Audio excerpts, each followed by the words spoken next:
Welcome to Ministers Talking a weekly program where Rev Briz and Rev Z and their guests chat about current affairs, world events, spiritual principles, and any old they want to talk about. Based on the new thought philosophy and ancient wisdoms, Ministers Talking shares a visionary perspective of the evolving spiral called spiritual living. Join us each week as we explore the emerging paradigm of life on planet Earth and beyond.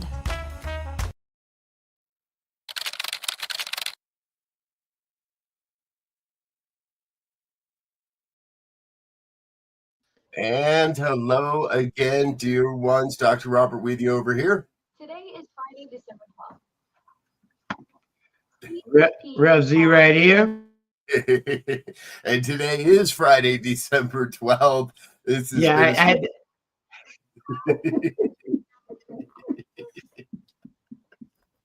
we're using some cheap AI to help. My Alexa wanted to get in on the conversation. I love it. I love it. I love it. That's the fun of life, folks. Sometimes you never know what's going to happen. So welcome to a Friday morning. This is the program where Rev Z and I get to talk about anything we want to talk about. And sometimes, you know, it's the crap of politics. I'm going to say that.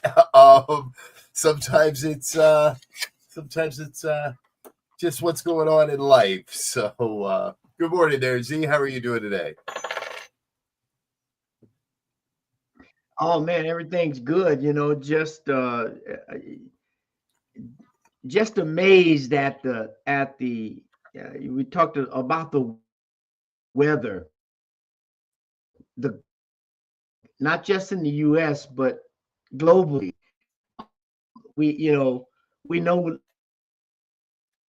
know life is built on patterns, and right now patterns, the weather global changing. And when I'm in Denver, Colorado yesterday, and basically going to be 60s, low 60s, mid 60s until next Wednesday or Thursday. Now we're talking about almost Christmas. It's going to be in the 60s. This is like Florida weather, North Florida weather, not Colorado weather for winter. Yeah, not so, Colorado, sure. It's an interesting phenomenon. Yep. It's so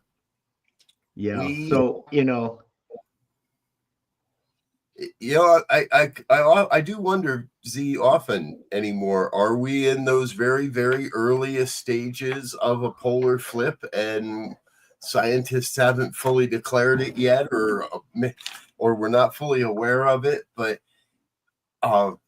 between snows and flooding in China and Indonesia and all around the world, and you could say that anywhere on the planet there's some sort of anomaly and some sort of flood and some sort of something going on, but this seems to be happening everywhere all at once and to a greater degree than ever before. Yes, and as we move into a calendar new year, right? I mean, we know people have lunar new years and they have different indicators of when the new year starts, depending on the culture and where you are. Yep. But for us here, as we begin to prepare for whatever you do for a new year, whether it's resolutions, vision boards, solitude to rethink your plan, everything indicates that this is the year. If you haven't done it before, you can figure a little something out now to figure out, how do I navigate going forward? Right. Because it's going to be, I think that there's, as the tale of two cities say, it was the best of time, it was the worst of times, and all of the things that go after it. It was the time of reason, it was the time of non-reason. I mean, it will be a year for us to really do some self-reflection and understand the idea of charity and altruism and service, and to be open headed towards the flexibility of one and only as being played, I think, and that's called life. That takes all kind of twist and turn, and I think we have to get prepared. And the news is the indicator that that is the case. Yeah. And there's a topic I find compelling, is how do we bring the news back? How, as a people, and I'm not just saying any one person or as an ideal, but as a whole, as part of, I don't know what news ever stood for. Maybe there's an acronym for it that what it meant, right? Is what's the news? I don't know where the word originated. Mm-hmm. However, you're out there and you're watching and you know how the word news originated, drop it in the comment box. Let me know. Let us know here. But it feels like we're in a place where at least half, no matter who you are, at least half of the news can't be trusted. Generally, the half that doesn't say the same thing you believe, or the half that you're not watching. Yeah. Because everybody I know, if you're watching conservative news, you bitch about the liberal news. You're watching liberal news, you're bitching about the conservative news. So how do we get back from having labels on the news? How do we get back to this is what happened, and then letting that be a little bit? I don't know. Maybe we need to restrict the news channels to only 4 hours a day, and you only have 4 hours of broadcasting a day.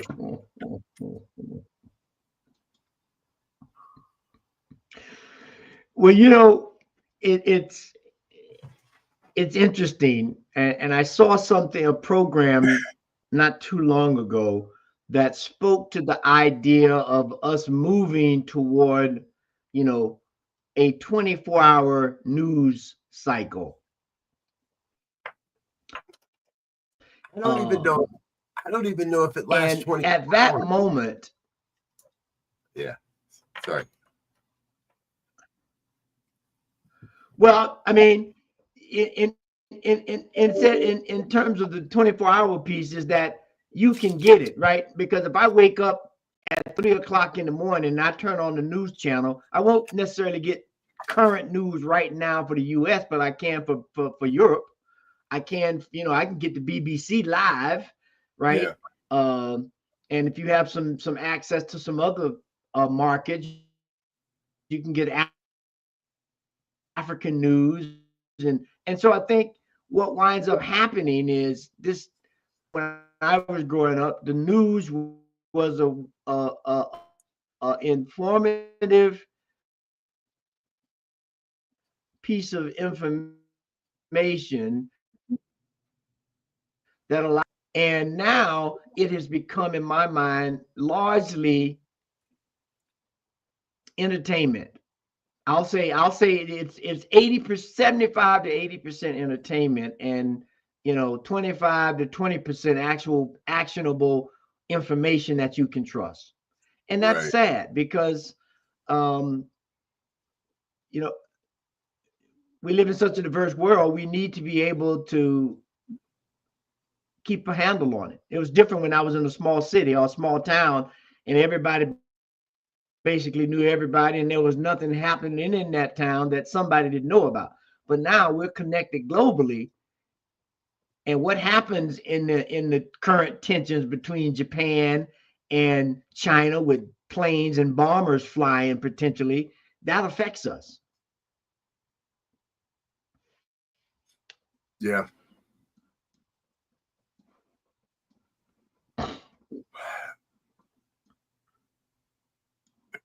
I guess I am. When I heard Russia, go ahead.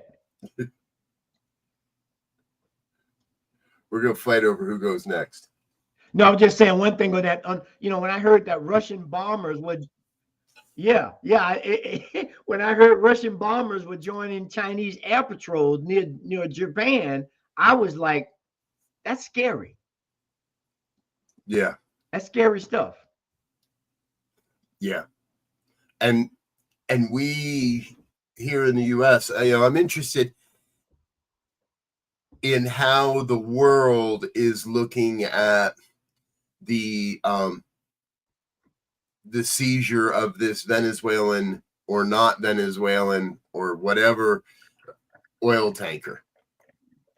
They want to say it's not Venezuelan. They want to say it doesn't fly a flag, so it's not really Venezuelan. But they also want to say, yeah, but it is really Venezuelan, and they're smuggling oil to sanctioned nations, and this is part of a shadow fleet. And I'd really be interested to see what other countries, how other perspectives are reporting on this story. Because it feels like we've started a shadow war with Venezuela and nobody voted for it and nobody knows about it except a handful. No. And there's been talk of rabble rousing, if you will, that Colombia is next, right? Wow. So it's like the current administration and the leadership are privatizing, if you will, everything in this country. The legal system to their own liking and needs, the military, the medical, the educational, and they're making it their own personal tools, and they're applying it to everybody, whether you like their policies or approach or ideologies or not. And that's why we have to at least be aware of the news at some capacity. Now, as you said earlier, trying to determine what's the the facts and nothing but the facts, that's different.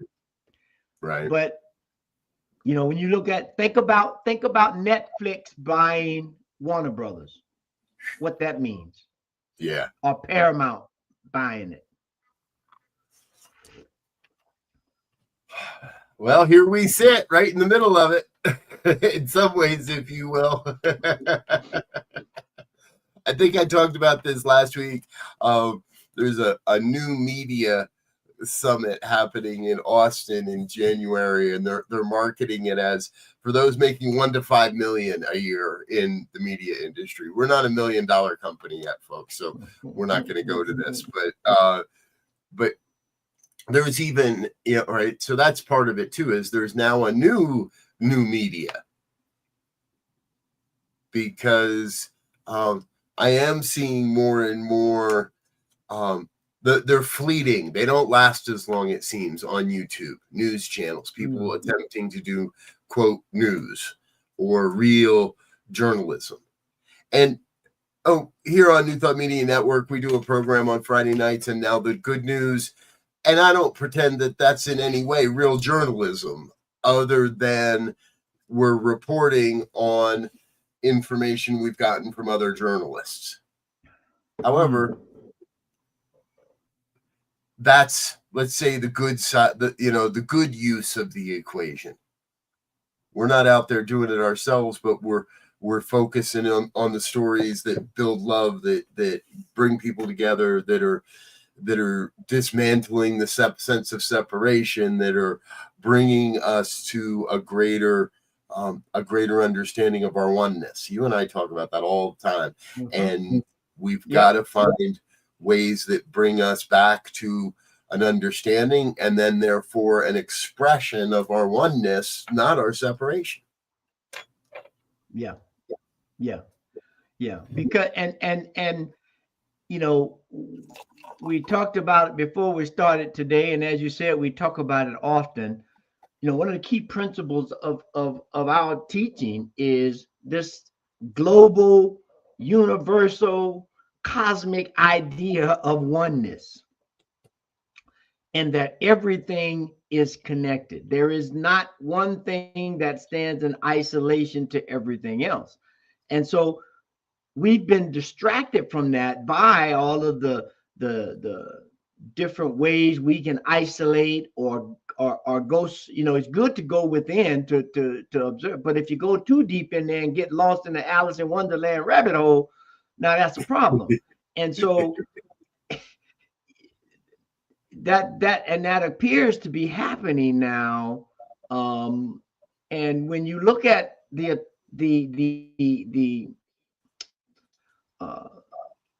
inconsistency of the people's policies and statements and laws that are supposed to help us. I mean, we put these people in office, right? But right now we got the healthcare insurance crisis, right?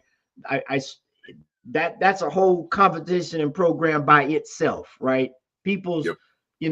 I was listening to an NPR yesterday. It said somebody's stuff is going from $500 a month to almost $1,500 a month if this doesn't get settled. Then I saw something about, the economics, and we talked about the weather, that last year was the lowest year of EVs being sold to something like that with the EVs globally, right? Sales hit their lowest point earlier in 2024, after we stopped giving tax credits and all of that, right? So, we've set this thing up to me, and my cronies at the expense of the wholeness and oneness and connectedness of it all. And, that old adage, chicken comes home to roost, is a true story. I spent a little time on the farm in the South, and that's a true statement. And if you aren't careful, they will be coming home to roost. Yeah. It really seems to me like that a lot, and I want to be careful, right? We didn't set it up. We haven't been, I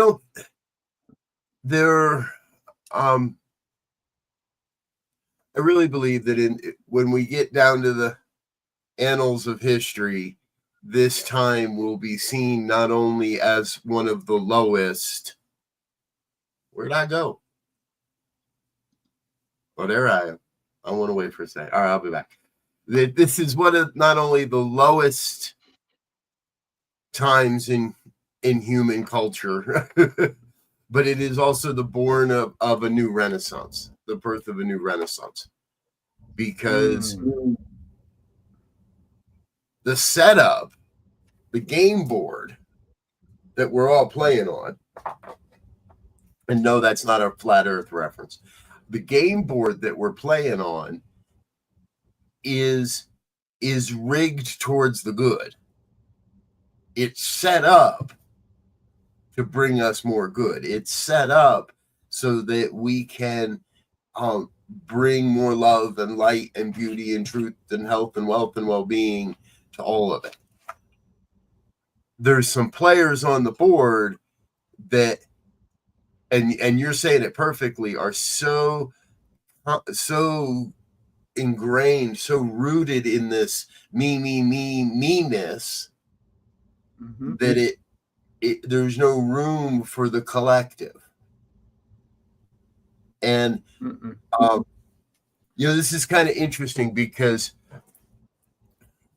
I've had some extra time recently, later in the evenings, and I found, I wrote a Substack article about this, folks. You can read all this in my Substack, but I found it, and the confession is I never read the book Atlas Shrugged by Ayn Rand. And I know that, and I've heard pieces of the story, but I've never really paid attention to it. And there was a part of me that was like, I'm not worried about it. I don't need to know. And I was trolling through some old movies recently, and I found a 3-part movie series on Atlas Shrugged. Now, it's not incredibly well done movies, by the way. It's not the best acting in the world, which So for anybody watching that just said, really, they made that into a movie? Yeah, no, it wasn't that good of a movie, but it was easier than reading the book. I figure I'll get an idea without reading the book. Right? But if it comes down to it, Atlas Shrugged misses the most important part of it, because the book pits the individual creators against the collective good that is represented by authoritarianism. I think we can experience and share to the collective good without the authoritarianism. And I think that the creatives in our lives retreating to some idyllic island, idyllic little enclave is absolutely ridiculous. And what it all misses is it misses this unifying piece of the recognition that we are one. Not anywhere in these three movies, in my exploration of this, is there any representation of what happens when you bring spirituality into the mix. And that's what we do around here. Right. Is we bring spirituality into that mix of, am I here to serve myself or am I here to serve the greater good? And we say it's both.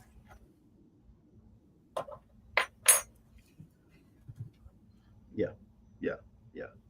And when we leave out spirituality, it's like trying to flip a one-sided coin. You can't do it. Everything has at least geometric. There could be a lot more than two sides, right? And making that point to say the wholeness of it is key. Now, if I'm looking at a two-dimensional thing, the wholeness of it is on or off, or 1 and 2, or 0, however you want to label the two sides. If I go geometric, and depending on the system I'm looking at, that 1 or 2 options can now become 6, 8, 12, and we begin to stumble at that level, because you said something earlier, made reference to this idea of perfection. Well, if we live in a world that is evolving, and we see the news is an indication of that alone, or the weather, we can make that so. If that's the case, perfection cannot exist, because everything is evolving, and perfection by definition, in the way we use it, is a steady state. I have gotten to a point to where I'm perfect and I don't need to do anything else. But everything else around me is evolving and changing. So in that kind of paradigm, I'm going to get squeezed, right? Right. So it's tough to picture a perfection in an evolving universe. And the news tries to pin it down to some, as you said, utopic, idyllic place where there's nothing going to ever go wrong again. I mean, you look at the economy, right? So they cut the interest rates, right? But they're saying they don't know if that's going to help any much with housing, which is one of the major issues people are suffering, whether they're not able to find housing to buy or whether they're unhoused. Housing is a problem. And so you're dropping the rates and you're still saying most people still can't do it. Well, who's going to do it? Who is that rate benefiting? Yeah. And it creates this uneven playing field where people who don't have anything or don't have much, they would love the idea of a utopic where everybody had everything, and they'll, we can just go sit by the stream and watch birds. But it's ever evolving, ever changing, and we have to, and it changes in a fashion of oneness, and we have to get to that as a people, as a globe, are there consequences if we don't? Yeah. Very true. Our dear friend Linda is with us. The connection of all as the one is constant, and our awareness of it is variable. Yes, Linda, and that's a big part of what we're sharing here. Is I see that variable use of the oneness of our awareness of is variable. Our conscious use of the law towards good can be variable, because every conversation we have falls into this greater me or greater good type of every conversation. There's an opportunity for me to move the results, to move the outcome towards what is good for me or what is good for the whole. And I can lose sight of my oneness and think that it's all about my uniqueness very easily. Mm-hmm. Perhaps that is perhaps that's part of what this whole spiritual journey is all about. I mean,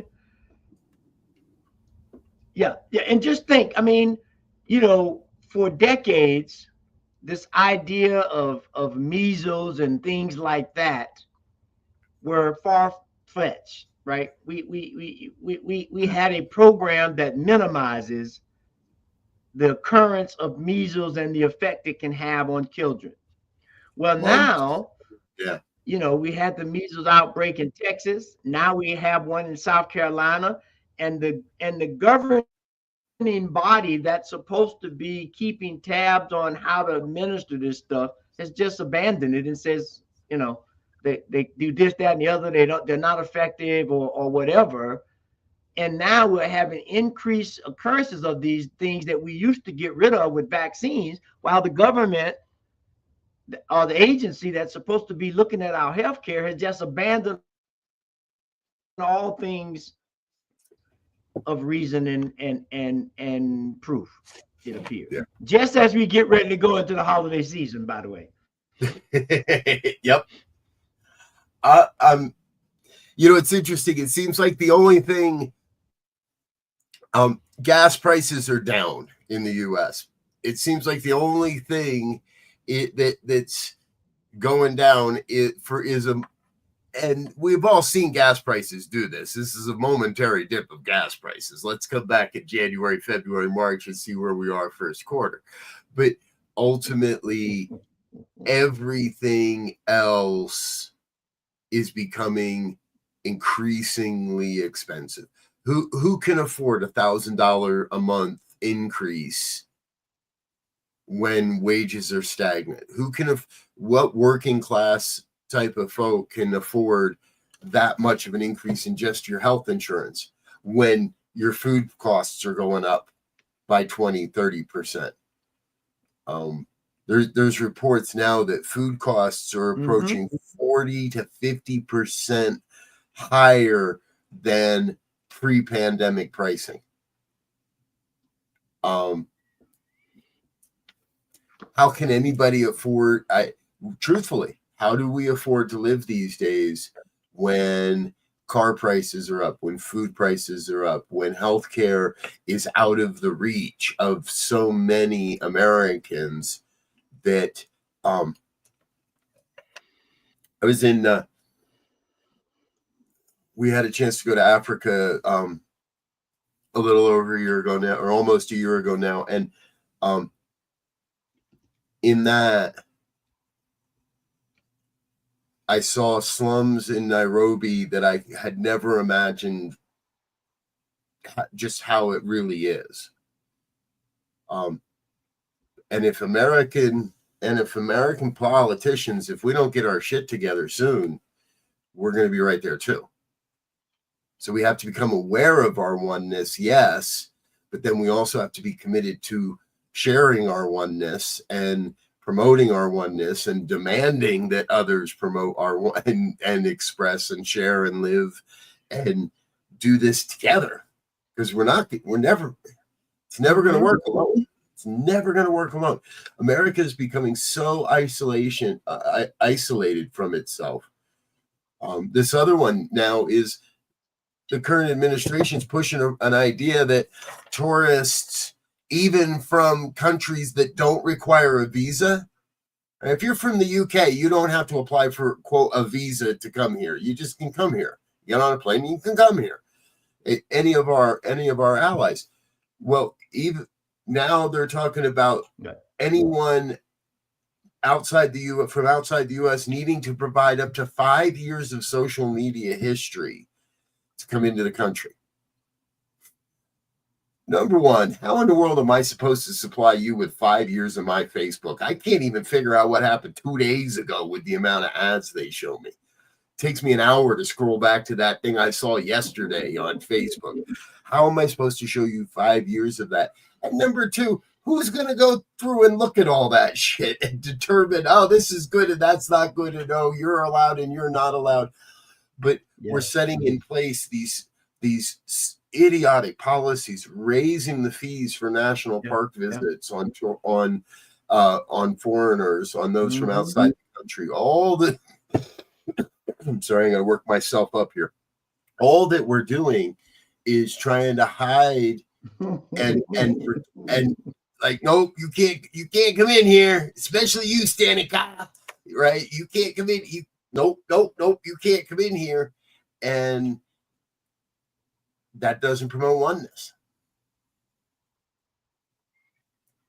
Right. And you know, I just think back, you were talking about the pricing and of gas and and so I just did a little quick survey checking on what is the average cost of food in the US for a family of 4, right? So they're saying on average, depending on obviously a bunch of things, location, this, that, and the other, anywhere from $1,000 to $1,600 a month for a family of 4. And that'll vary whether you have infants in the household, the age of the kids, and but roughly about $350 a month per person, which averages out to about $12,000 a year, right? To $20,000 a year.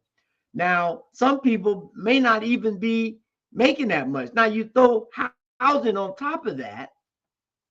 If you got a job of $50,000 a year, that's gross. Once you pay tax, over half of your money is going to go to food and shelter. And that's why we need some utilities. We still need some transportation. We still need some downtown. Yep. And auto insurance is on the rise. Like, again, we could go through the whole litany, folks. We're going to run out of time here soon, but we could go through the whole litany of where costs are rising. My household over the last year and a half or so, we went from 2 vehicles and 2 drivers to 3 vehicles and 3 drivers to 3 vehicles and 4 drivers. And I cry every time I open the insurance bill, because right, and we're even doing that whole, all those ads on the internet, folks, for $59 insurance. Yeah, that ain't real shit. That ain't real. Don't. And every time we get an auto insurance bill, we got to have a family meeting over dinner about, okay, this has increased this much, and I get it. I got, teenagers just getting started in life. We want to put them on the right foot. We want to give them every advantage we can, but you better get your ass to work if you want to drive a car around this house, because you need to start contributing to the car insurance bill. So it's time for a change. I think most people recognize that. And I believe that change is coming in consciousness. And as we continue Mhm. to change in consciousness, we will see those outpicturings. We got to name it to claim it. We got to speak the truth to we got to say what's real, what's going on. I'm not going to pretend that life is absolutely an economic boom suddenly because gas prices went down a little bit and I can buy some cheap gas. That's great. I can buy all the cheap gas I want. I can't afford a hotel room when I get there. I can't go on vacation to $300-400 a night for a room, to spend $70 or $80 a day on food per person. You take a family of 4 out for a long weekend. Again, for many, many, many people out there, and my family included, we must find ways to shift the collective consciousness of our country and not just believe a few when they say, oh, the economy's great. Because the economy is only great for those few.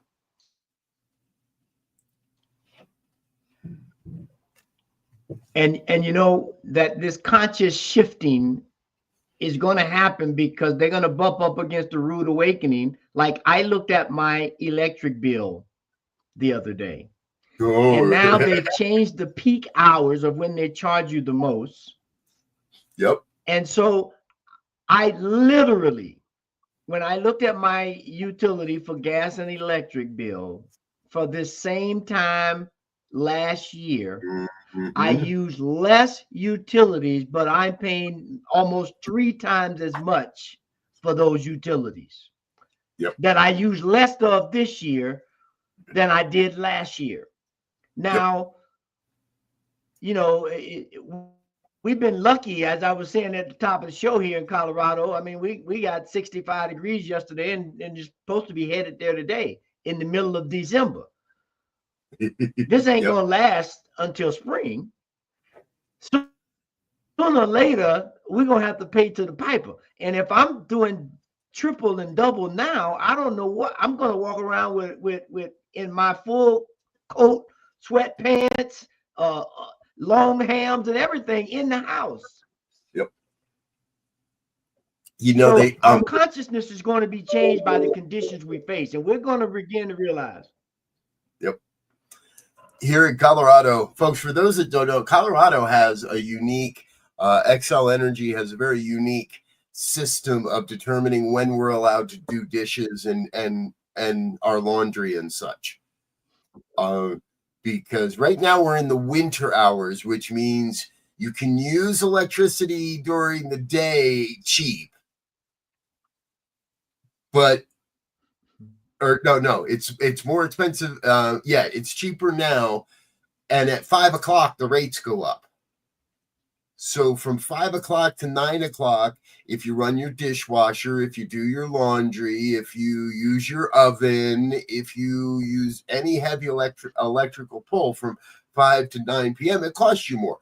Let me see. People come home from work, they turn on their lights, they turn on the heater because they've been at work all day long, or their smart thermostat turns it up for them at 4:45, so it's warm at 5 o'clock. You do your laundry after dinner, you do your dishes after dinner, and by 9 o'clock, you can't do anything after dinner anymore. And then in the spring, they switch it all around, and you got to wait. And then you can't do anything after, or you got to wait until after 7 o'clock, and then after 7 o'clock, and it's expensive and it makes life a mess. Because nobody knows when can I do dishes now? Can I do? No, you got to wait till 9 o'clock. No, don't do dishes until I'll stay up to do dishes after 9 o'clock just to save my electric bill. And I'm laughing, but it's not funny because I'm paying the price of it right now. When I just looked at my bill from last month to this month, I was like, what in the heck? My budget was blown, and and running anything. Yep. And so, and speaking to that consciousness level, people's as they there's going to be some little individual one or two things that sits with them that's going to say, whoa, I got to take a different approach to everything. My budget, my awareness, my relationships, my time, my use of time, what people are feeding me to buy into in terms of movies and commercials and stories. Not that they're not to be ignored, but they have to be put in perspective in this global consciousness of me, i.e., not as an individual, but as a component of a family, of a community, of a city, and outward, to understand the levers that are being pulled on any given thing. Now, you don't want to run yourself crazy, because you can run yourself crazy trying to figure it all out. That's where the spiritual piece comes in. You find of surrender and being in touch so that you can follow the flow, that you're guided, that you understand how to maneuver in the river. Yep. Well, that's where we are, folks. We're maneuvering in the river. We're figuring it out, and we're going to continue to figure it out together, right? Yes. And we're going to say it again and again and again. Now is that time. We have to raise up our own consciousness to say, yes, these things exist. Yes, as our friend Linda is again saying, the billionaires do seem to have a strong desire to create separation. And we don't have to buy into that. We can we can create a consciousness, a collective consciousness that says, regardless of the numbers, people are going to be taken care of. That new ways and new forms and new avenues of income and sustenance are coming our way. That everyone is being taken care of, from housing to food to financial security. It may not always look that way, and we may not be able to see it in every experience, but as we've said today, all we got to do is turn our awareness back to it. Turn our awareness back to the oneness, back to the connective, to the collective. So we have definitely run out of time here today. We want to let you get into your morning, and please stay tuned to New Thought Media Network, all of our live broadcasting. It's a great day here. We've got so much, as always, including all of our regular programming. But remember the High Vibe Hour with Rev Skip and Rev Linda. That's at 11. We've also got the Joy Show at 1, the Good News at 5, the Fireside Chat at 6. It's a full day here on New Thought Media Network, and we're grateful that you're a part of the family. We're grateful that you're a part of what we're creating here, not only in form, but in consciousness. Z, any final thoughts before we wrap it up? Yeah, I just say, let's get a vision of clarity and heart to move forward, to continue to recognize the oneness of all things. Amen. Folks, we love you. We look forward to seeing you again next Friday, same time, same channel. But until then, we're going to wish you peace and richest blessings. Bye now. And thanks for listening to this week's episode of Ministers Talking. We'll be back again next week with more commentary on current affairs, world events, and any other our ministers want to talk about. And if you found value here, please share our with your friends. Until next time, peace and blessings.